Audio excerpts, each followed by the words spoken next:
If you're dealing with your elder parents and you're frustrated, most likely you're frustrated, and you don't know where to turn, you just take it onto yourself and say, well, we're just going to do the best we can.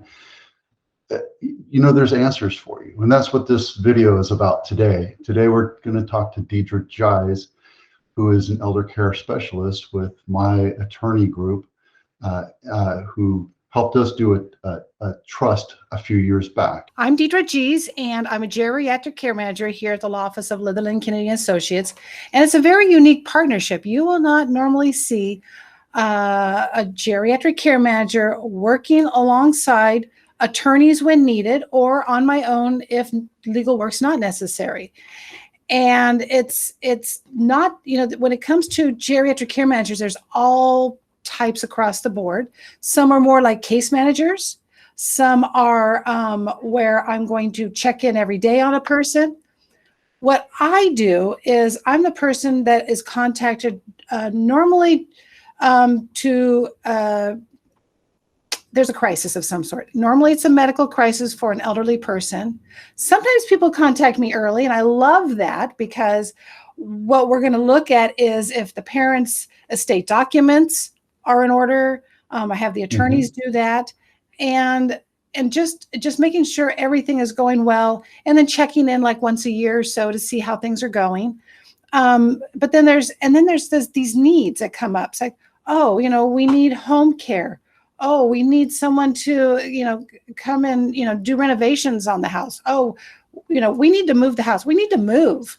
There's all different things that come up, and for all different reasons, and everyone's story is different. So that's what I take on here in the office. And not that anyone I talk to does not need to be a client of ours here.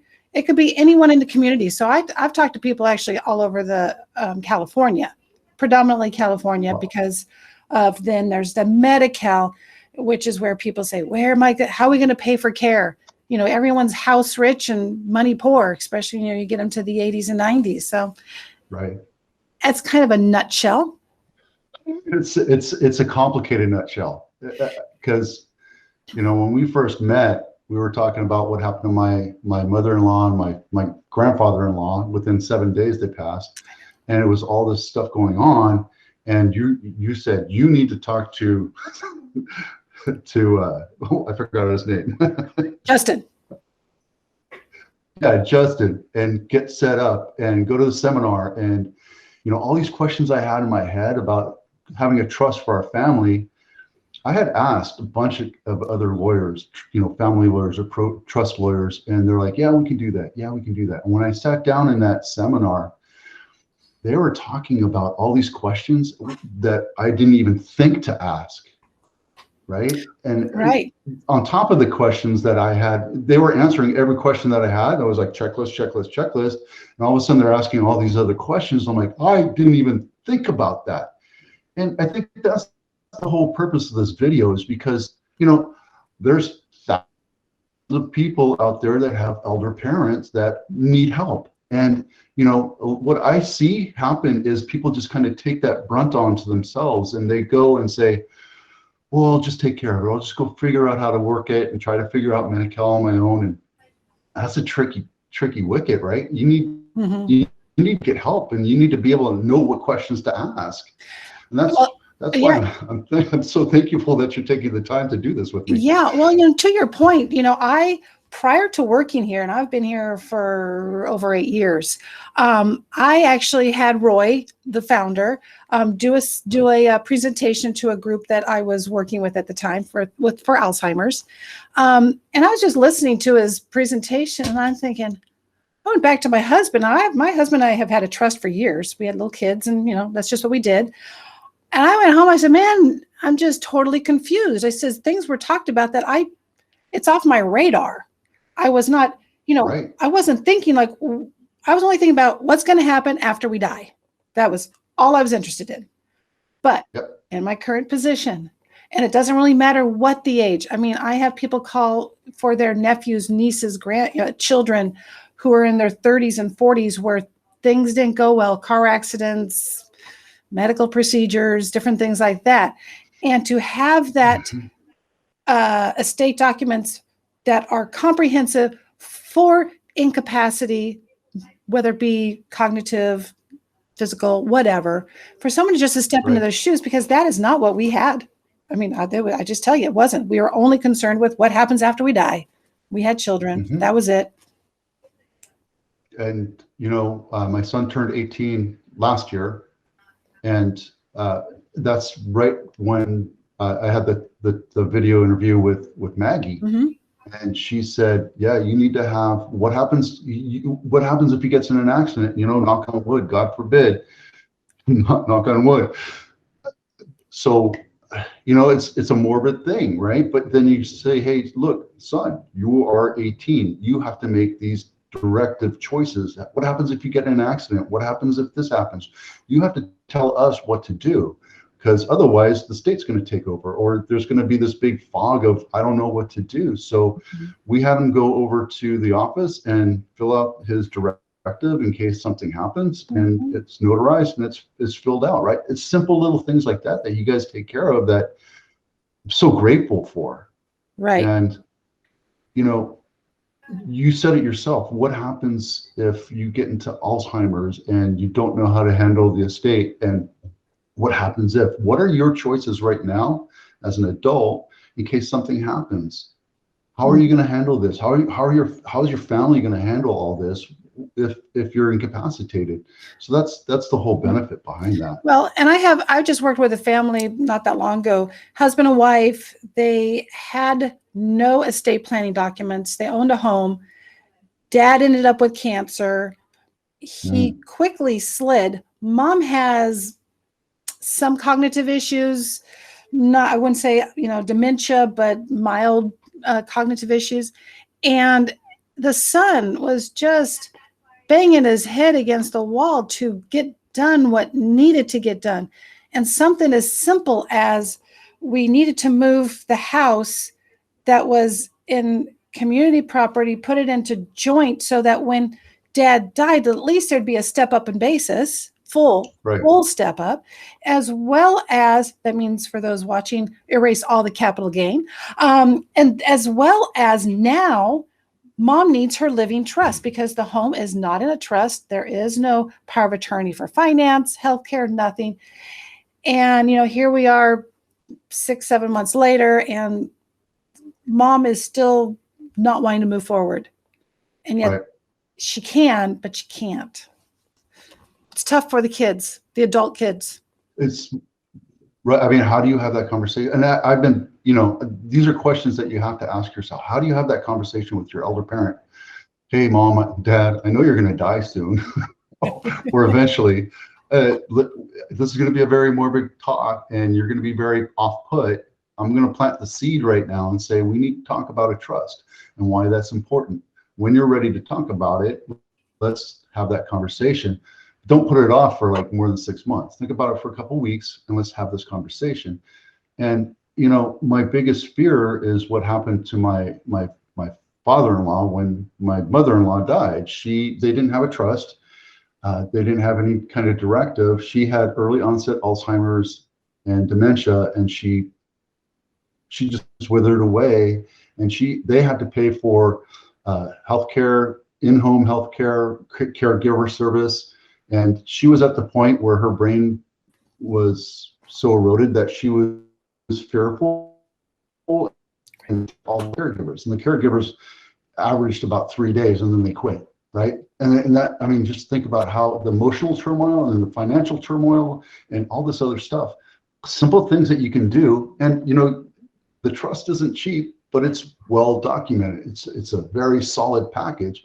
I feel 99.9% sure that anything that could happen to us has been covered inside that trust.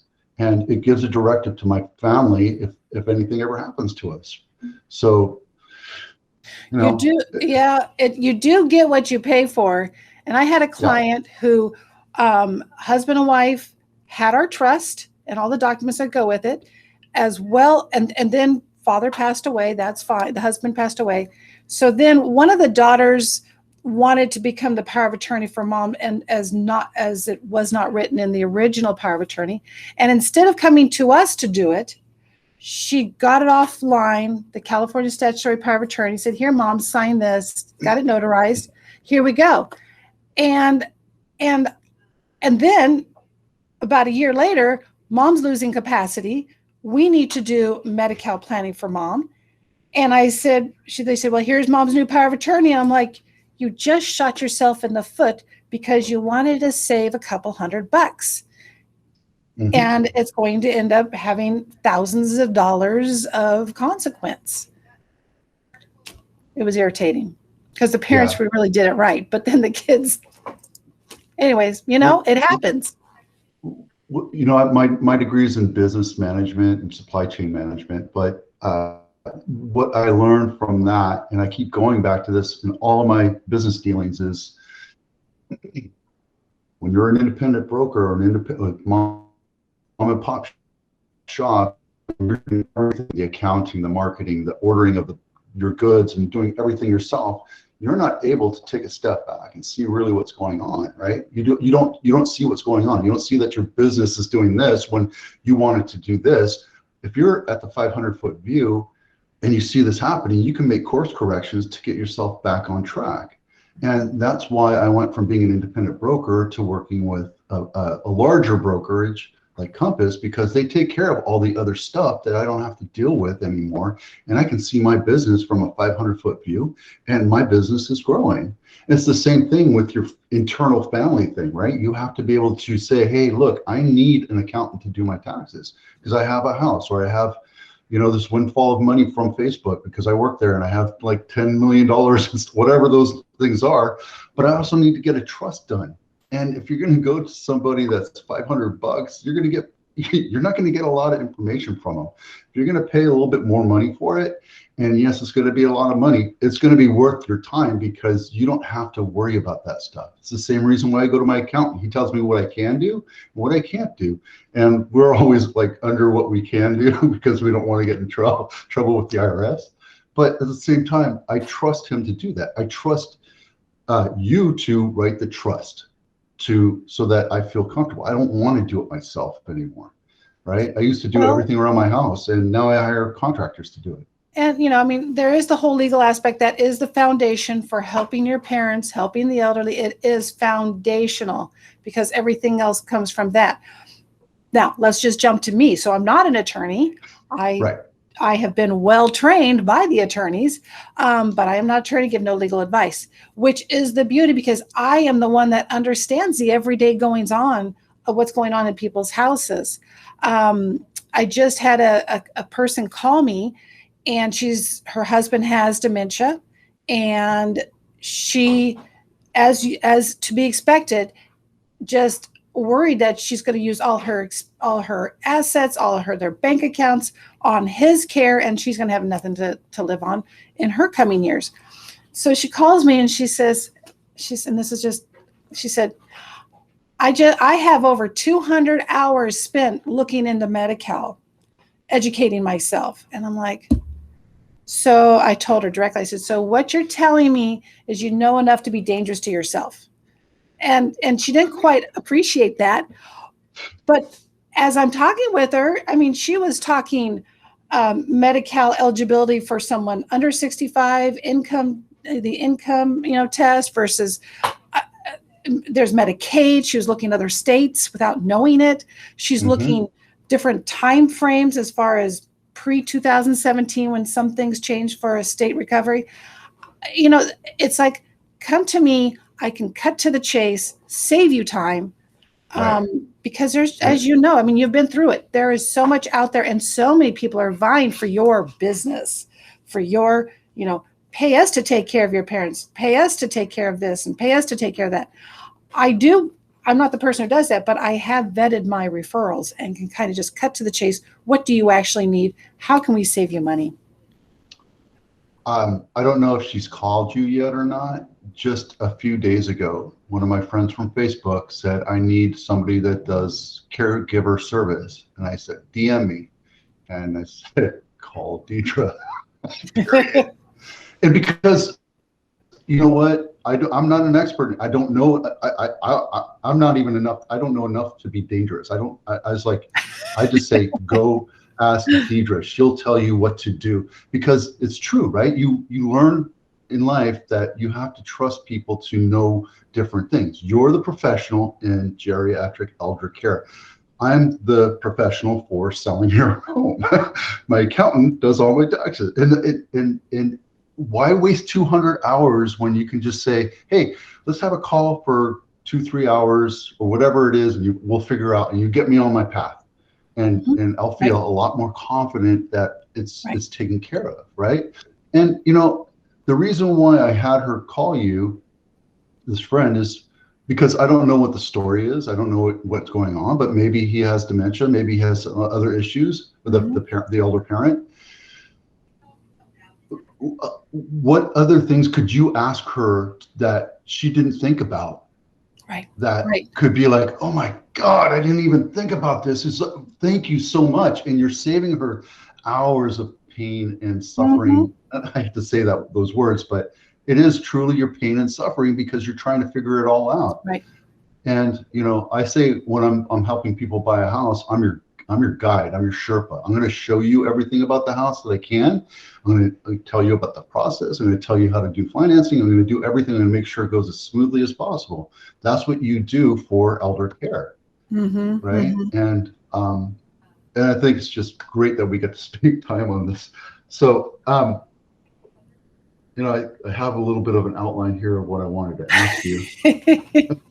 I know that what I had you before was a whole lot more, but I think the key here is you're here to help people understand the process and learn that there's other questions that you don't even know that there's questions about, right? I mean, maybe there's a story that's ringing up in your head that you can talk about, but that's like the biggest thing. It's like, what you know, and there's things out there that you don't know. Right. And that's really where you fit into this puzzle.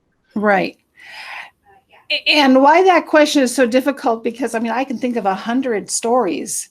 And every story is different. So for example, you mentioned just like the caregiver, someone will call me up, you have any referrals for caregivers, home caregivers? I'm like, well, tell me the story. What's going on? And it might be, like you said, okay, person has dementia. It's for my father. Yes, my mother lives with him. No one else is there. Family is, 3 hours away. This is what I'm finding out. And as well as, it's like, well, what are their finances? We need to talk. Do they have the money to support home care for any length of time? People find it amazing that assisted living is actually less expensive than 24-hour home care.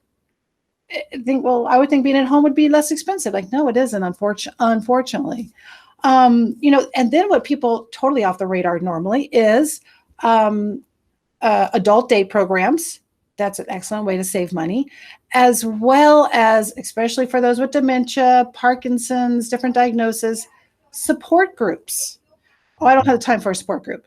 It's like, how do I say that now? You do not have the time? You do not have time. Right. Because it's just a wealth of information sitting there for people who have gone through this journey before you. And as much as I can kind of lead the way, it's others that have been there are really going to give those little nuances and the day-to-day how to deal with things. My mom's telling me is accusing my dad of stealing things, or my dad's hitting my mom because she thinks he's da-da-da. I'm like, well, okay, hold on. Let's talk about this.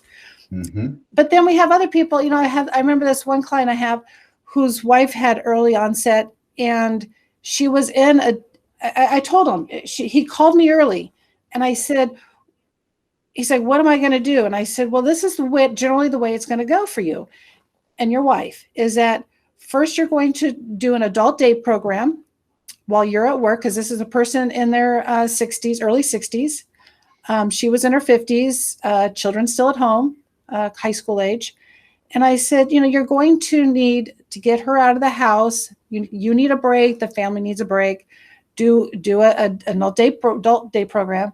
And when it becomes a little bit more, what you're going to do is you're going to then hire care on the weekends.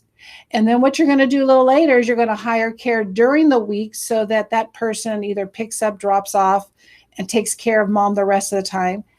And then you're probably eventually going to be looking at assisted living memory care for her.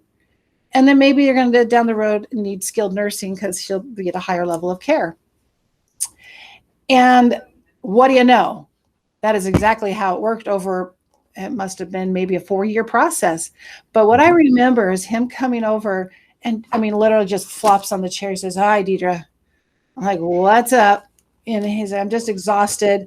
And I said, "Well, what's going on?" He says, "Well, we're doing the daycare, adult daycare." And I'm like, "Okay, great." I said, "When do you drop her off?" He said, "I drop her off when I go to work. And then I drop her off at 3:00 when I get home." I said, "George," for lack of, it's not his name. "George, Right. For privacy what?" concerns. I said, the daycare is open till 6. Why are you picking her up at 3? And, you had the mentality of like, when you had children in daycare, if you're not working, you pick up your kids. You spend time with your kids, you educate your kids. That's what you do. But in this scenario where she has no concept of time or what's going on, and he was exhausted, I said, "George, go to the gym. Take your kids out to dinner. Do nothing but mow the lawn. I don't know. But you do not need to pick her up the moment you are off work and go straight into caregiver mode. You still need a break." And, and it was just kind of an aha moment for him, which seemed real obvious to me. But, everyone's story is so different. Right. And, people, I think while you were relaying that story, I felt like if that was me, I would feel guilty. Yes. Most of that would have been guilt. And you need permission.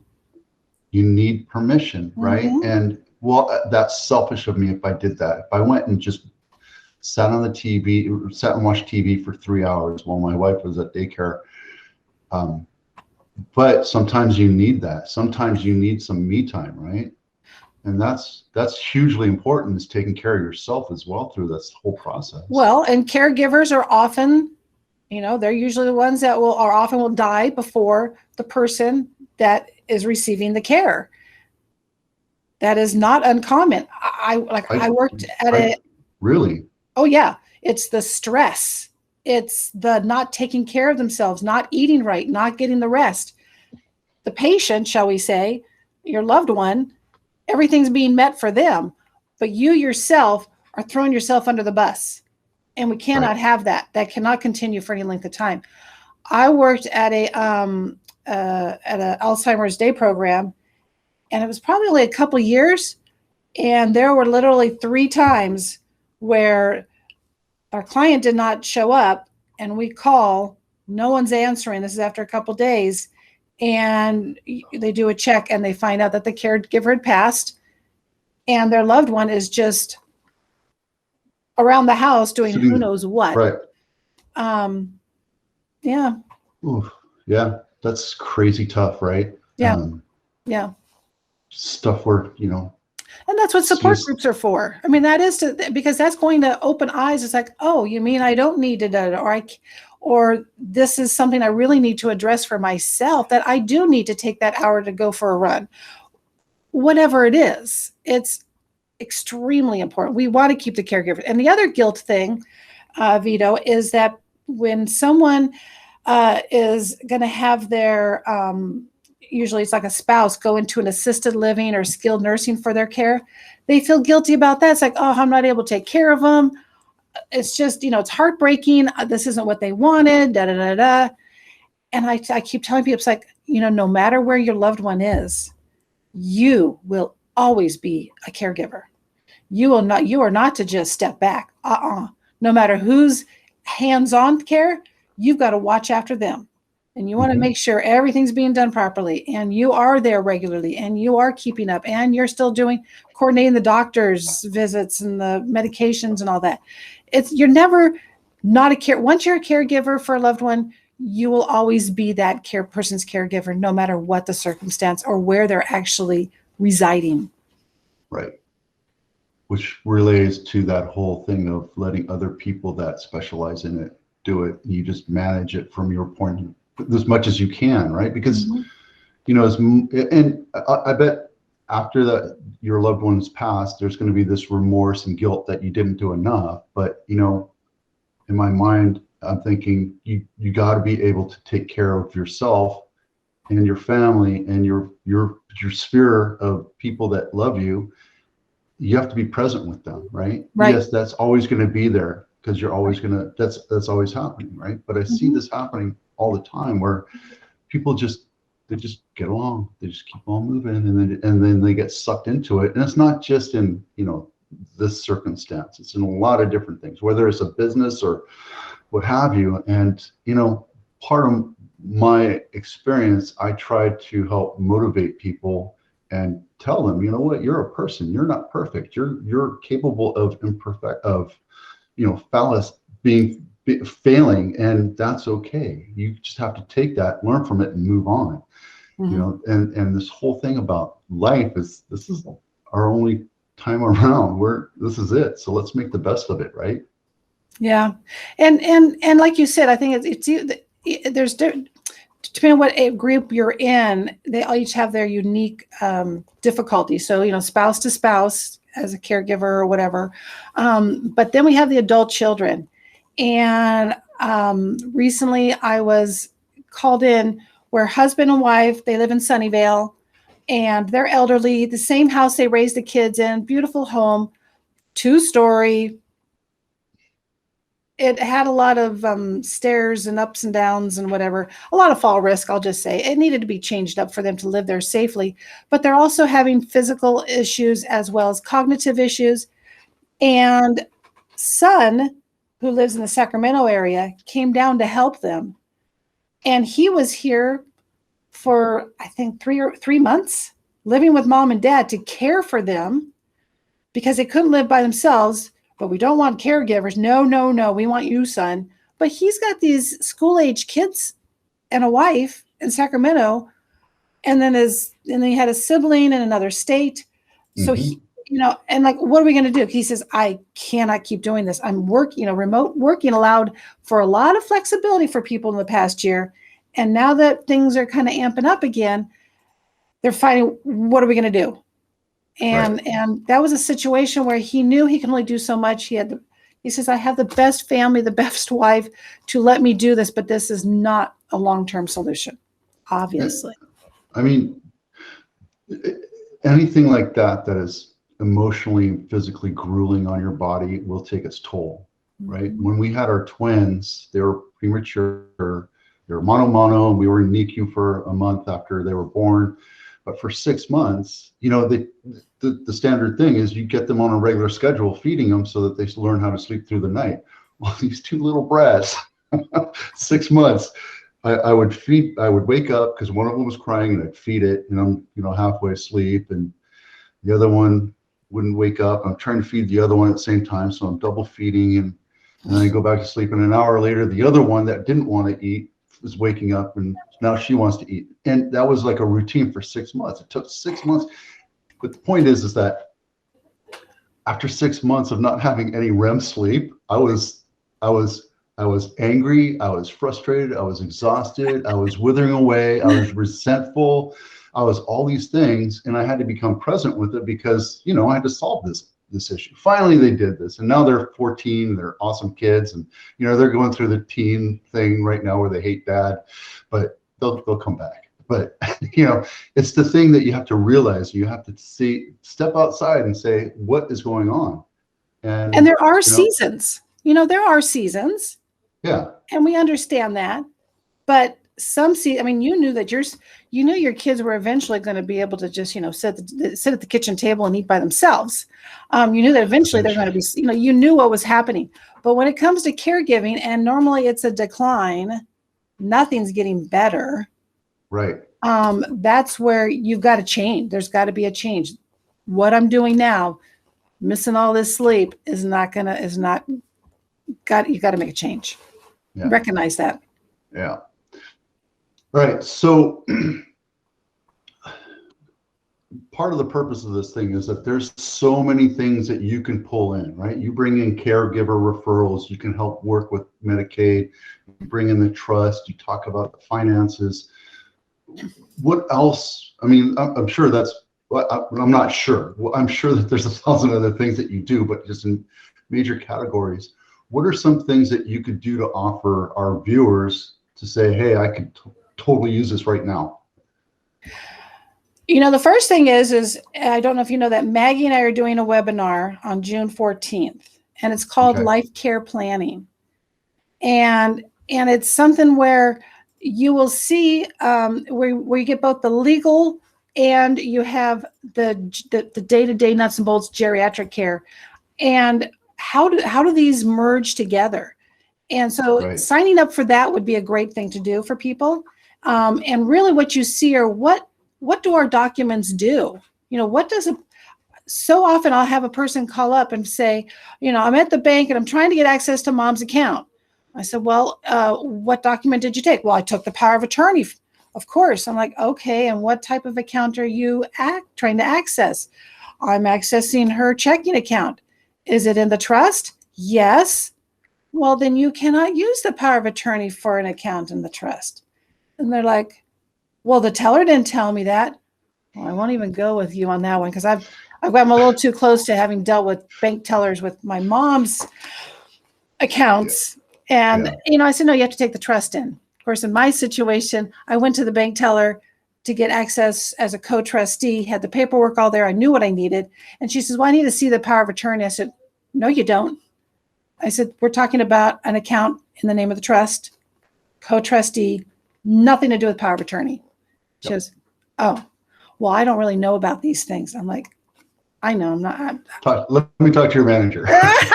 I'll pull back a little bit. Without trying to be a Karen, right? We don't want to get all Karen on her. We just do it as nicely as possible. But it is important to know what these documents, when to show them and when not to show them. Something else I would mention, and I'll show you what it is. And this is something I mentioned in the Life Care Planning webinar. Let's see, can you see this? I can. Life file. Yeah, have you seen one of these? I don't even know what that is. All right. Looks official. Yeah. So back about 5 years ago, Stanford had a grant that they helped the county of Santa Clara EMTs with information that was very pertinent for them to know when they went to someone's house for a medical emergency. And Stanford lost the grant after many years. And it was called at that time the Vial of Life. And it was like this little medicine bottle that had little information in it, stick in the refrigerator. And literally the fire department will come into your house and look inside your refrigerator for it. Now they will kind of still do that. They're not looking for a snack. They're looking for information.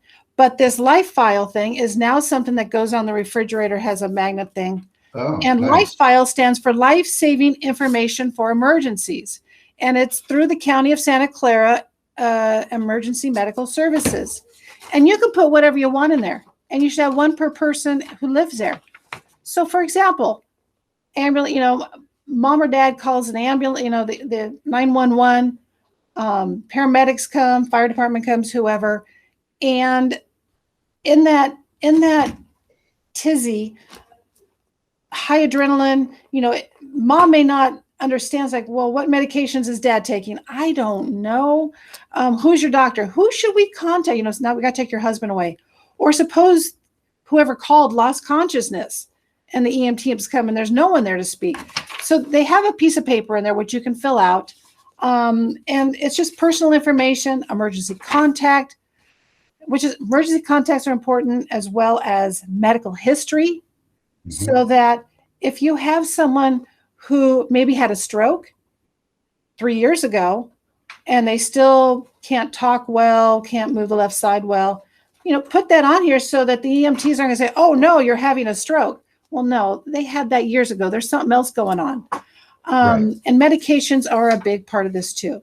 So this is something that someone can do today. These are normally found at the fire department, or you can call me here at attorneyoffice.com. You can find my contact information there. I've got plenty of these. I'm happy to do that. So that's something people can do today. Even languages. I mean, everyone's speaking all different languages, and what is the prominent one that person's talking would be very beneficial for a paramedic to know. Are you not responding because you have Alzheimer's? Are you responding because you don't understand my language? Or is there really a medical situation that you can't understand me and respond? Right. Very important. And this is very Super critical important. at the time. Right. And then some people ask me about these things. That's pink. All It's I see is pink. It's a bright pink. big pink, blurry. Yeah, it's all blurry, so I can't see it. This is what's called a POLST, a physician's order of life-sustaining treatment. This is an end of life document. So if you're elderly and I don't care how old you are, I'll just put out however old you are, but you're like, you know what? If I had a heart attack, just let me go. I have lived a good life. I do not want to be on a feeding tube, respirator, half brain dead, vegetative state. If I have a heart attack, I'm heart stopped, I'm not breathing, just let me go. Remember the old DNR, do not resuscitate? Mm-hmm. So this is the modern version. And however, it also has nuances to it. So it has more different options for it. It is to be filled out by a person along with a physician because it's a physician's order. But the key here is, and this is one of the stories I go through in my the life care planning webinar, is, no, I can't give it away. Not going to give it away. It's a horrible story. It's a horrible story. It's a good teaser. And how you could, and I give the horrible stories, and there's like 4 of them, and how it could have been improved. What could you've done different? And in my horrible story, they were giving the paramedics the healthcare directive that says, what are your wishes? Well, EMTs by law have to continue CPR, life-saving, unless a doctor tells them otherwise. So it's an interesting document. You can actually Google it. There's nothing special about mine. They're usually hot pink because it wants to be seen. But you can put a copy of this in your live file. You could put a copy, which is just as valid, in your wallet. So if you were in a car accident, you're 90 years old and something happened, they're going to look in your wallet and they're going to see, oh, they do not want resuscitation. They do not want anything exceptional. Doctor's order, we will follow. What do you think? Well, I think that's awesome. I think I need a couple of those myself. especially for my car, right? You said it, put it in the car because you never know what's going to happen. Yeah, but Vito, think about this though. If I'm in a car accident, now you can answer for yourself, but if I'm in a car accident, I still want them to do everything that they can on the spot because this is where doctors are not around. Right. Then I want to be transported to the hospital. In the hospital is where the healthcare, and let's just say I'm unconscious. My healthcare power of attorney says my husband speaks on my behalf, and he's the one who could say, you know what? No, don't do this procedure. Don't do that. Brainwaves aren't there. Just let her go. He can do that then, and the doctor would say, okay, and then follow suit. So careful. Like I said, you want to do this with the doctor and have conversation. More of an end of life when you're like said and done. Or okay with that? Yep, I'm okay with that. All right, we're up at 40 minutes right now. I know you're busy, and I want to let you get on with your day, but I do have one more question. All right. And I kind of mentioned it before when I was talking and rambling. If you're a child of an elder conversation. Parent, yeah, how do you start the conversation? Okay, so I know that I know Maggie, the attorney here, talked about it. It's like, yeah, go ahead and ruin the holiday dinner. Just bring it out there. So what's going to happen when you die? No, it is good. First of all, we do talk about holiday gatherings to bring this up because everybody is around. Oh, yeah. Because what we don't want is 2 sisters sitting in the ER, mom's is being treated, and one who has the power says, yeah, let's just let mom go naturally. And the other one says, oh no, at all costs, we keep life going. What does mom want? And if mom had this discussion with the 2 of them together, and obviously the power of attorney, the person who is the actual agent will win this argument. but it would be really nice if everyone was on the same page and knows your wishes. So ideally, we do not want this a one and done conversation. We want to drag it out and keep it going. Now, you're talking from the perspective of how does a child bring this up to the parent? Mm-hmm. And the way to bring it up is most parents do not want to be a burden to their children. It's like, hey, Mom, I know that you don't want to be a burden to me. I was just wondering, do you have a? Excuse me, let me get my drink. Grab some coffee. 5-minute coffee. You don't want to be a burden to me, but these are my questions. These are my issues. Do you have estate documents? What gives me authority to step in? Where are those documents? And starting more legal is a little easier. And then you step it up. It's like, if I can't care for you, at what point, should we think about moving you out of the house? Are you, is it okay to just spend your money down with care at home? Or would, is an assisted living good? Or like in my own personal life, my mom was, my dad had passed, mom's living alone, all was well until she was one of those people driving and had the, hit the accelerator instead of the brake. Oh. And that's, it's not just an accident when that happens. I mean, an accident of, oops, I pressed the wrong pedal. It's actually a sign of the processing issue. Is processing's not happening properly, which we could see. We knew what was going on. But she was a very stubborn woman, and having conversations every time she visited. So, Mom, when are you thinking of moving up here sometime? Mom, what would it look like to you? What would this look like to you? What would you want? And when the time came for her to move up here, she was up here just visiting for Christmas. I said, so Mom, hey, very casual. Want to look at some independent assisted living places? Oh, sure. I'll look at one. We looked at one. That was the open door. Looked at another one. She said, I like the feel of this. I said, so Mom, what's keeping you from making this decision now? And that could be with care. That could be with the legal documents. It could be with any other topic you want. What's making you not make that decision now? And she was moved up here in 2 weeks. And then we sold her house after 3 months, gave her time to acclimate, always leaving that open door to return home. But when it's important to you, as it should be for them, it's what's making you not make that decision. Right. What can I do to help you make that decision? Now, what I would really like, Vito, is for the information to go down from the parents down to the adult children. And sometimes the children don't want to hear it. I don't want to hear about you dying. I don't want your stuff. No. It's like, and that's where it's like, I'm not talking about me dying. I'm talking about me taking charge. Right. And this is what I want. And this is what's important to me.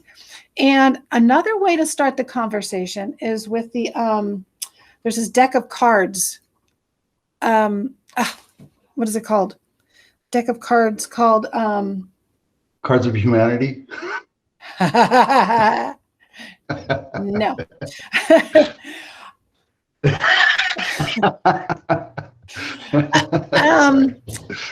I can't think of what they are right now. But anyways, there's this deck of cards, and you kind of look at it, and it's just, you can actually pass it around at a table if you have, your siblings and mom and dad, and like, what are the top 3 priorities for you? Family, and this is end of life planning. And I can't think of the name of the cards.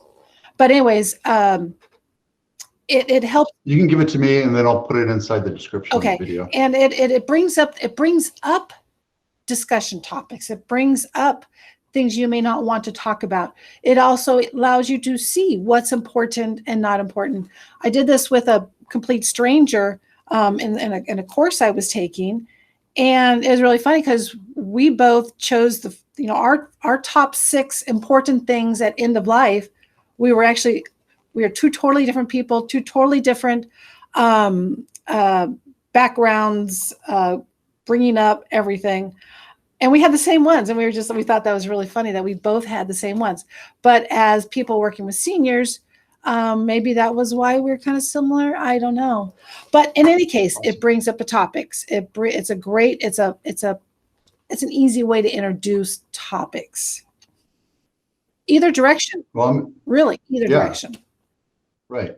And it's important to bring these up. And I think, in my head, you obviously think of this all the time, right? But in my head, thinking like my mom just turned 78 yesterday. So, I called her up and she's coming to visit with the kids. And she's like, Vito, I'm old. You need to come visit me. I'm like, Mom, you moved to Tennessee. I have no desire to go to Tennessee, first of all. Second, I don't have any place to put my chickens and my dogs and the kids' animals. So, right now it's a pain in the ass. So, I'm constantly talking to them about their finances and their future and what they're planning on doing and how things are happening and how they're feeling. Like my dad was just a few weeks ago, he was taking some of his pills and he lost his balance and he was in the kitchen. So luckily his head bounced off the refrigerator, just kind of like that. And then it bore the brunt as he was sliding down, but he hurt his shoulder really bad. And he's 74, 75. So you got to, when you get hurt and you're older, you just don't repair yourself as quickly as possible. So, I'm going to have that conversation with them when he shows up. I'm going to be like, hey, look, how's things going? How are we feeling? What do we need to do to get you some help? And see where they're going with this. But, Well, and you bring up a great point, and that is, it is normally these accidents that will cause a senior this downward decline, and they're preventable. Mm-hmm. Most accidents actually occur in the home with the elderly. And it is where they actually have control of the environment and they're not doing anything. And what I hear so often is like, well, I've lived here for the last 40 years and it's been fine. Yeah, that's fine when you were, 40-year-old, 30-year-old, 50-year-old, whatever. But now you're 80 years old and lighting is a big factor. And your response time is slow. So your eyes aren't adjusting to light as quickly. And your response time, if you did the little trip when you were 40, you would trip and go catch yourself. But now you trip and you don't have enough response time and down you go. And when you break the bone, and like I said, this is often the beginning. So having a home evaluation, no matter where you are, that's another thing that could be done. I have everything figured out, everything. But what about the home? I mean, I went to this one home and the first thing I did was I stepped up to the front little porch area and there was a railing. The railing was very wobbly, but then it was also tiled. And the first tile was not attached. Loose. It was loose. And I'm like, what? He says, it's been that way for years. I'm like, no, I know what you're saying, but no. Acknowledging that we're getting older, Vito, we need to make changes and have hand railings and have good lighting and listen to those who care about you. Actually listen, is this a time for change? In fact, I was talking to an older couple, live in the area, but all the children live outside of the area, like not that, like a couple hours away. But through this whole COVID time and everyone isolating, the kids felt, Mom and Dad, you need to move closer to one of us. And so, I had a full consultation with them as to, do we sell? Do we rent our house? Do we get into a senior living community? Do we just get an apartment? There's so many questions. And after that discussion, they had a direction that they felt very comfortable with, and it was a win-win for everybody. It's a little complicated. And they made the choices, so they were empowered to make those choices themselves before it was too late. Right. And I always say, if you're going to make a change, do it while you're still moving and social, because that's what's going to connect you to wherever you move. And I don't care if you're just in a regular apartment, neighborhood, or senior community, because what happens is people saying, well, I'm going to wait until I need it. And now they're bedridden and all they're doing is laying in their room. They have no connections with anyone outside of their four walls. And that's not the life that we want in the end. No, you want to be gathered by people that love you and that you're around and that are like you, so you're social. You know, so I spend a lot of time with friends that are much older than me, and you know, I always give them approbation about being so active and being, you know, social and going out and riding a bike, or, you know, like I was talking to my inspector, who's I think 76, 77 years old, Air Force vet. This guy is just corn-fed still, right? And he rides a bike every day and he does planks for 5 minutes. I couldn't do five-minute planks. And, you know, but back before COVID happened, I got up to doing 50 push-ups 3 times a day. And then when COVID happened, I was like, oh, it's Armageddon. So we're all going to die. I'm going to get fat and whatever. I don't care. So I stopped doing my push-ups, but Jim and I talk about this, and I see him all the time because we're selling lots of houses. And he's like, Vito, yesterday I got up to 30 push-ups. I'm like, holy cow, wow, that's awesome. But he's the outlier, right? Mm-hmm. You're 77 years old. There's not very many people that are 77 years old that are as active and as socially exploding as he is, because he's out talking to people every day. He's using his brain and he's using his body and he's out there.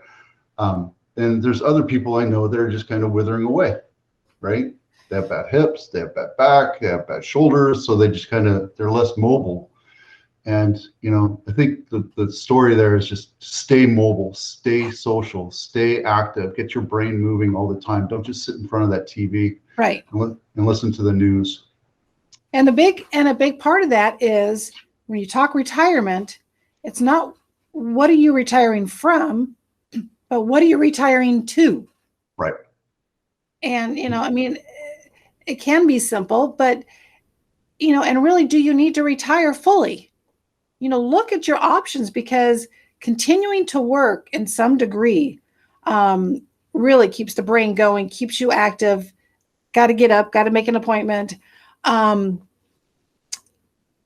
It's that engagement in life that's very important, that helps keep us going. And we're all going to die. Sorry to say that is the end. But we all have to pay taxes. We want exactly, but we want to be at the highest level of ability, right, when that happens. And that's true for even those with Alzheimer's. Keeping them at the highest level is through activity and socialization. You know, they're not going to go to a job, but they certainly, people say, well, no, they just want to stay home and watch TV. I'm like, no, that's not going to keep them high level. They're not moving. They're not interacting. Their brain's not thinking. Well, they can't think anyways. I said, if I dropped you into the middle of a room full of a nationality that you do not understand the language and the custom, you're going to sit there and you have full brain capacity. You're just going to sit there and you're going to think about what's, you know, how are they? What are they doing? What's expected of me? What's next? You know, that in itself is a lot of brain action going on. And that's what we want for, you know, as we get older, and we don't have to do all that much thinking. But yeah, go travel when we can travel. Do things out of your comfort zone. Right. And, you know, I think that's coming full circle to the whole thing of when you had that story of the husband and wife, and the wife had to go to the adult daycare. And that's probably the best thing for her, because otherwise the husband has to work. The husband has to take care of feeding the kids and getting them to school and you know, doing laundry and taking care of the house and doing all this stuff. She's there by herself, sitting in front of a TV or doing something, just sitting there, versus being in a place where there's live chatter and networking and all this stuff that's social. We're social animals, right? We feed on that. We need to do that. Yes. And those that are resigned to just sitting in front of the TV, I hate to say that because I know a lot of people that do that. They sit in front of the TV and they just wither away, and that's sad, right? So, and you don't have to do stuff like go on trips or go on vacation. You can go walk around and talk to people, unless you're, you know, you're not very lucid and you have Alzheimer's, and that's another situation. But if you're elder, you need to get out and move around and get some vitamin D and get some oxygen in your lungs, and don't let your body atrophy, and have those conversations with your kids. Right. Right. You know, and also we haven't talked about volunteering too. There's so many ways to volunteer. I mean, I know things are, you know, as things keep going, it'll be more obvious, but you can, whenever volunteering is done, most volunteer jobs do not require you just to sit at your kitchen table by yourself with no one around you. It's usually with someone doing something. I mean, it's just a win-win. Yeah, I have a friend who works at the Habitat for Humanity, Habitat for Humanity at the Restore, and he's got to be close to 80 years old. And, you know, he's kind of losing it a little bit, but he's still active. He's still in front of people. He's still moving stuff around. He's doing his own thing, but he's still talking to people. And, you know, it's great that he's doing that, right? Because he's volunteering, he's spending time doing it, and he's being social, you know, and that's the best thing you can do for everybody. I don't care if you're 30 or 83, you need to be social. Right, exactly. Yeah. No matter how old. I mean, yeah, anyways. Anyway, well, we're at the top of the hour. This has been a great conversation. We should have done this a long time ago. I know. It is. It's, well, you know, things though, you know, once again, there's always things to do, and prioritizing what's important, and it, like, you know, getting estate documents in line, getting help if you're a caregiver, you know, what's keeping you from doing that now? Right. Because we could have said that between our, you know, about this discussion. Why didn't we do it whenever? It's like, yeah, you know, we had things going on, and then stuff took us away, and then, you know, fate brought us back, and here we are. So there you go. It was a time for us to do it. We had our trust done. I think I was in my early 40s when it happened, because that's when Jill's mom and grandfather passed.